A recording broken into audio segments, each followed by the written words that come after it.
नमस्कार बच्चों, kids world में आपका स्वागत है। आज हम आपके लिए लाए हैं एक बहुत ही खूबसूरत कहानी, मूर्ख गधा।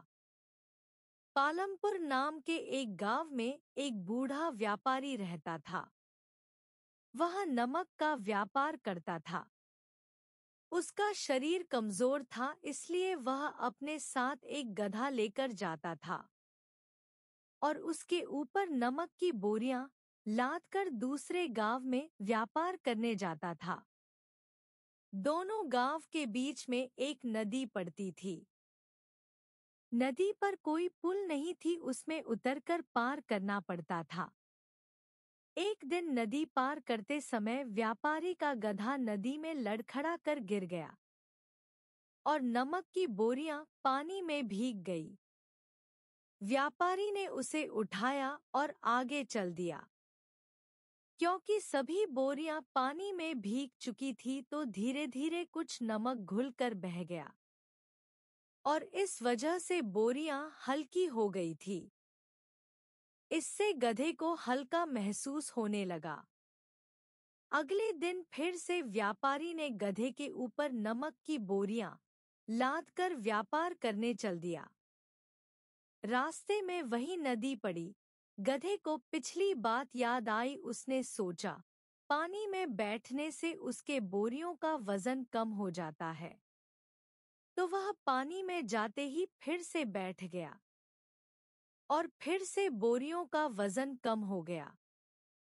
अब यही प्रक्रिया वह गधा रोज दोहराने लगा, जिससे व्यापारी परेशान हो गया और पास में रह रहे एक सज्जन व्यक्ति को सारा हाल बताया। उस आदमी ने व्यापारी को एक तरकीब बताई। कहा कि एक दिन उस गधे की पीठ पर रुई की बोरियां लाद कर ले जाओ। जैसे ही गधा पानी में बैठेगा, रुई में पानी भर जाएगा, जिससे उसका वजन बढ़ जाएगा और गधा फिर कभी नहीं बैठेगा। व्यापारी ने ऐसा ही किया। अगले दिन व्यापारी गधे की पीठ पर रुई की बोरियां लाकर चल देता है। जैसे ही वह गधा नदी में बैठता है, उसकी सारी रुई से भरी बोरियों में पानी भर गया। अब उन बोरियों का वजन कई गुना अधिक बढ़ गया, जिस कारण से अब वह गधा ठीक से खड़ा भी नहीं हो पा रहा था। अब उसे अपनी गलती का एहसास हो गया और इसके बाद वह गधा कभी भी उस नदी में नहीं बैठा था। शिक्षा: इस कहानी का नैतिक यही है कि कड़ी मेहनत के अलावा सफलता की कोई कुंजी नहीं है। तो बच्चों, तुम्हें यह कहानी कैसी लगी? अपने विचार और प्रतिक्रिया को शेयर करें।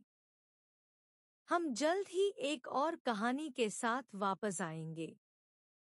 तब तक हंसते रहो, मुस्कान बनाए रखो।